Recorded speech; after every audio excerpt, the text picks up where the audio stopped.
Hello बच्चों, good morning. कैसे हो आप सभी लोग? तो आज हम लोग क्लास 9th के गणित में पहला चैप्टर जो है संख्या पद्धत, आज हम लोग पढ़ने वाले हैं। क्या है? संख्या पद्धत। तो अपनी कलम और कॉपी लेकर के एक बार फिर हमारे साथ जुड़ जाइए। हम लोग स्टार्ट करते हैं संख्या पद्धत। और इस संख्या पद्धत में पहले जो हम लोग एनालिसिस करेंगे वो क्या है, संख्याओं के प्रकार में, यानी ये संख्याएं जो है कितनी प्रकार की होती हैं, वो कौन कौन सी संख्याएं हैं, उनकी क्राइटेरिया क्या है। तो पहले आज हम लोग इस वाले वीडियो में चर्चा करेंगे कि संख्याएं हैं क्या, संख्याओं के कितने प्रकार हैं, उनकी क्राइटेरिया कितनी है। तो चलिए ज्यादा बात न करके डायरेक्ट हम टॉपिक की बात करते हैं। क्या कि पहला देखिए, समय कम से कम लगे इसलिए हमने हेडिंग को पहले लगा करके रख लिया है। तो चलिए स्टार्ट करते हैं। पहला है एक पॉइंट आपका अंक। ये अंक होता क्या है? जैसे आपको ये पता है कि जो आपकी बॉडी की सबसे छोटी इकाई है वो क्या होती है? सेल होती है। जो सबसे छोटी यूनिट होती है वो क्या होती है? सेल होती है। सेम उसी तरीके से जो संख्याओं की मूलभूत इकाई होती है उसी को हम क्या कहते हैं? अंक कहते हैं। क्या कहते हैं? अंक कहते हैं। और ये टोटल हमारे कितने होते हैं? 10। कौन कौन? 0, 1, 2, 3, 4, 5, 6, 7, 8, 9। तो ये क्या हो गए? अंक। ये क्या होंगे? अंक होंगे। अब यहीं पर बात आती है संख्या की। तो संख्याएं क्या होंगी? अब इन्हीं के समुच्चय को, यानी अंकों के समुच्चय को ही हम क्या कहेंगे? संख्या कहेंगे। या अंकों के मेल को ही हम क्या कहते हैं? संख्या कहते हैं। अंकों के मेल को ही हम क्या कहेंगे? संख्या या संख्याएं कहेंगे। तो बात समझ में आ गई? दोनों पॉइंट क्लियर? अंक और संख्या। संख्या होगी क्या कि अंकों के मेल को संख्या कहेंगे। अंक क्या होगा? संख्या की मूलभूत इकाई को ही हम क्या कहेंगे? अंक कहेंगे। अब यहां पर अगली पॉइंट आपको मिलती है प्राकृतिक संख्या। प्राकृतिक संख्या होती क्या है? यानी किसी भी वस्तु या किसी भी कह सकते हैं कोई भी पार्ट हुआ को काउंट करने के लिए या गिनने के लिए जिस भी नंबर का हम यूज करेंगे वो टोटल नंबर ही हमारे क्या होंगे? प्राकृतिक संख्या होंगे। जिसकी क्राइटेरिया कितनी होती है, यानी जिसका रेंज कहां से कहां तक होता है? 1 से लेकर के अनंत तक। लेकिन ये टोटल कौन से नंबर होंगे? 1 से लेकर के 1, 2, 3 डैश अप टू इंफिनिटी तक। ये टोटल नंबर हमारे क्या होंगे? प्राकृतिक संख्या। यानी जिसको हम किसी भी वस्तु या व्यक्ति या पर्सन को गिनने के लिए जिस भी नंबर का यूज करेंगे वो नंबर हमारा क्या कहलाता है? Natural number. तो नेचुरल नंबर होगा क्या कि किसी भी वस्तु व्यक्ति को गिनने के लिए जिस भी नंबर का हम यूज करेंगे, जिस भी संख्या का हम यूज करेंगे, प्रयोग करेंगे, वो संख्याएं हमारी क्या कहलाती हैं? प्राकृतिक संख्याएं। बात क्लियर हुई? तो प्राकृतिक संख्याओं का रेंज कहां से कहां तक होगा? 1 से लेकर के इंफिनिटी तक। अब यहां से आपका आता है पूर्ण संख्या। ये पूर्ण संख्याएं होती क्या है कि अगर हम इसी प्राकृतिक संख्या के सेट में अगर हम 0 इंक्लूड कर दें, 0, 1, 2 अप टू इंफिनिटी, तो ये जो सेट बनेगा इस सेट को हम क्या कहेंगे? पूर्ण संख्या। बात समझ में आए? पूर्ण संख्याएं होंगी क्या कि पूर्ण संख्याओं का रेंज कहां से कहां तक होगा? 0 से लेकर के अनंत तक। ये टोटल नंबर हमारे क्या होंगे? पूर्ण संख्या होंगे। मतलब ये कि अगर हम प्राकृतिक संख्या में 0 इंक्लूड कर दें तो ये नंबर हमारे क्या कहलाएंगे? पूर्ण संख्या कहलाएंगे। अब यहां देखिए इसके डेफिनेशन के साथ साथ, इसके क्राइटेरिया के साथ साथ इसमें किस प्रकार के क्वेश्चन बनते हैं उसको भी देखते चलिए, आपकी बुक में मिलेंगे भी। कि देखिए अब यहां से देखिए आपको एक प्रश्न दे रहे हैं, उसको जल्दी से आप लोग करके बताएंगे कि क्या। देखिए अगर हम यह बात कहें कि क्या सभी प्राकृतिक संख्याएं पूर्ण संख्या होती हैं, क्या सभी प्राकृतिक संख्याएं पूर्ण संख्या होती हैं, तो आपका जवाब रहेगा यस। क्यों? क्योंकि ये जो सेट है ये किसका है? पूर्ण संख्या का। और ये पूर्ण संख्या में ये जो टोटल नंबर है ये किसका है? प्राकृतिक संख्या का। तो पूर्ण संख्या में ये टोटल प्राकृतिक संख्या तो आ ही रही है।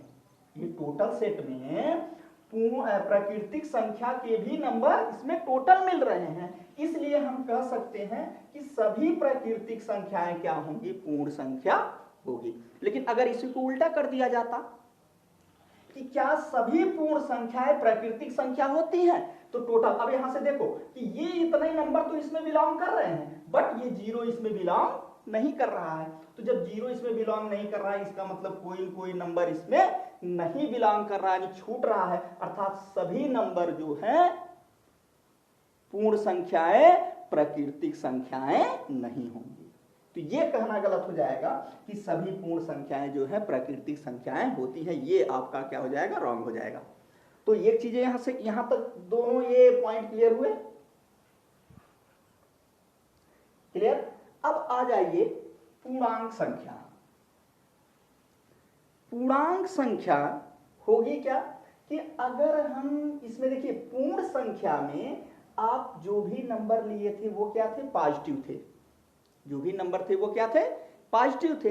अगर इसी में हम क्या कर दें? निगेटिव नंबर भी इंक्लूड कर दें, यानी 0, -1, -2 अप टू इंफिनिटी, और इधर 1, 2 अप टू इंफिनिटी, यानी माइनस अनंत से लेकर के प्लस अनंत तक, यानी 0 टू अनंत पॉजिटिव और 0 टू अनंत निगेटिव।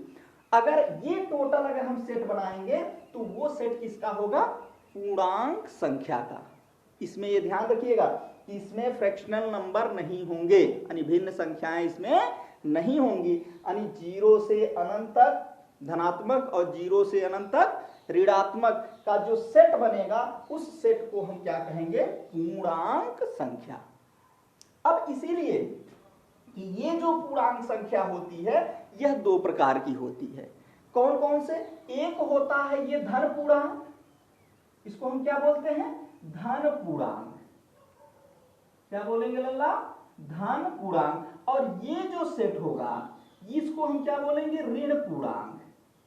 क्या बोलेंगे? ऋण पूर्णांक। तो ये जीरो क्या होगा? तो ये ध्यान रखिएगा, जीरो न तो धन पूर्णांक होता है और न ही ऋण पूर्णांक होता है, केवल और केवल वो क्या होता है? पूर्णांक, यानी only one integer, not positive integer, not negative integer. Only one क्या होगा? इंटीजर। कौन? जीरो। जीरो वो किसी के साथ नहीं जाएगा, न तो धनात्मक के साथ जाएगा न तो ऋणात्मक के साथ जाएगा। अपने अस्तित्व को वो क्या कर रहेगा? बरकरार रखेगा। क्या? किसके साथ? केवल पूर्णांक के साथ। तो ये ध्यान रखिएगा, जीरो कैसी संख्या है? एक पूर्णांक संख्या है, न तो वो धनात्मक होगा न तो ऋणात्मक होगा, केवल क्या होगा? वो पूर्णांक संख्या होगा। तो ये चीजें यहां से क्लियर हो गई कि पूर्णांक संख्या का क्राइटेरिया क्या होगा? 0 से अनंत धनात्मक, 0 से अनंत ऋणात्मक, ये दो प्रकार के होंगे, धन पूर्णांक और ऋण पूर्णांक। क्लियर? अब यहां देखिए कि जो इसके धन पूर्णांक नंबर होते हैं, यहां देखिए प्रश्न आपको बचा सकता है कि क्या सभी प्राकृतिक संख्याएं धन पूर्णांक होती हैं? तो एकदम क्लियर है कि जो टोटल प्राकृतिक संख्याएं होती हैं वो कैसी होती हैं? धन पूर्णांक होती हैं। कैसी होंगी वो? धन पूर्णांक होंगी। तो इसलिए अगर ये भी प्रश्न बन जाए क्या सभी प्राकृतिक संख्याएं पूर्णांक संख्या होती हैं? तो बिल्कुल होती हैं, कि सभी प्राकृतिक संख्याएं जो होंगी वह पूर्णांक संख्या बनाएंगी। तो अब इसके बाद आप एनालिसिस कर लीजिए परमेय संख्या। परमेय संख्याएं होंगी क्या कि अगर इसी में यानी जो पूर्णांक संख्या है, इस पूर्णांक संख्या में अगर हम भिन्न संख्या भी इंक्लूड कर दें, क्या कर दें कि भिन्न संख्या भी इंक्लूड कर दें 1 2 3 अप टू इंफिनिटिव, और साथ में क्या रहे भिन्न संख्याएं कैसी हों, भिन्न संख्याओं भी इंक्लूड कर दे, तो ये जो सेट बनेगा ये सेट किसका आ जाएगा परमेय संख्या का। यानी परमेय संख्याएं में जो होंगी अगर पूर्णांक संख्या में हम क्या कर दें कि भिन्न संख्याएं भी इंक्लूड कर दें, तो वो जो संख्या बनेगी वो किसकी बन जाएगी परमेय संख्या की बन जाएगी। अब यहां से देखिए कि यहां जो क्वेश्चन आपका इंक्लूड होगा वो कैसा होगा कि ये क्या सभी पूर्णांक संख्याएं परमेय संख्या होती हैं, तो बिल्कुल, क्योंकि टोटल इसके नंबर इसके सेट में बिलोंग कर रहे हैं, तो जब इस सेट के इसके नंबर बिलोंग कर, ठीक है, तो यहां से अब इसमें अगर हम बिलोंग कर देंगे तो ये टोटल ये हमारा सेट जो होगा भिन्न संख्याएं भी अगर इसमें बिलोंग कर जाएगा तो ये टोटल सेट किसका बन जाएगा परमेय संख्या का। क्लियर हुआ? तो अब यहां पर देखिए एक कैटेगरी और आपकी मिल रही है अपरमेय संख्या की। तो अपरमेय संख्याएं होंगी क्या, इसमें कुछ मिलते जैसे पाई, और जितने भी नॉट परफेक्ट स्क्वायर रूट वाले वैल्यू हैं वो टोटल क्या होंगे अपरमेय संख्या होंगी। नॉट परफेक्ट स्क्वायर रूट का मतलब कि जैसे √2, √3, √5, √6, ये टोटल नंबर हमारे क्या होंगे, ये क्या होंगे अपरमेय संख्या होंगे। आप इसको डेफिनेशन में आप एनालिसिस भी करेंगे कि परमेय संख्या को जैसे आप p/q के रूप में रिप्रेजेंट कर रहे हैं but q not equal to 0, तो ये टोटल नंबर हमारा क्या बनाएगा परमेय संख्या बनाएगा। लेकिन अगर हम p/q के रूप में रिप्रेजेंट ना कर सके तो वो हमारा क्या बनाएगा अपरमेय संख्या बनाएगा। तो चूंकि हम नंबरों के बेसिस पे कर रहे हैं तो यहां पर देखिए कि ये पाई और जितने भी नॉट परफेक्ट स्क्वायर रूट वाले नंबर होंगे वो नंबर हमारे क्या आएंगे अपरमेय संख्या में। और अपरमेय संख्या की कैटेगरी क्या होगी, देखिए तीन टाइप की कैटेगरी आपकी बनाएगी, एक पाई में आ जाएगा और ये नॉट परफेक्ट स्क्वायर रूट, और एक डेसिमल नंबर वाले में। डेसिमल नंबर वाले में वो अपरमेय संख्याएं होंगी जो not terminating and not repeating, not terminating not repeating वाले जो नंबर होते हैं वो क्या बनाएंगे आपके अपरमेय संख्याएं। मतलब जो दशमलव प्रसार हो वो कैसा हो, अशांत हो और अनावर्ती, अशांत अनावर्ती जो दशमलव प्रसार होगा वो प्रसार आपका किसमें चला जाएगा अपरमेय संख्या में। क्योंकि आप पाई की वैल्यू भी पूर्णतः डिफाइन नहीं करते हो, दशमलव के बाद वो टोटल संख्याएं आपको नहीं मिलती हैं पूर्णतः। आप √2 की भी वैल्यू निकालोगी वो पूर्णतः संख्या नहीं, लगभग वैल्यू आप ले लेते हो, वो भी आपका अपरमेय में चला जाएगा। तो इसलिए ये जो सेट बनेगा ये सेट हमारा किसमें चला जाएगा अपरमेय संख्या में।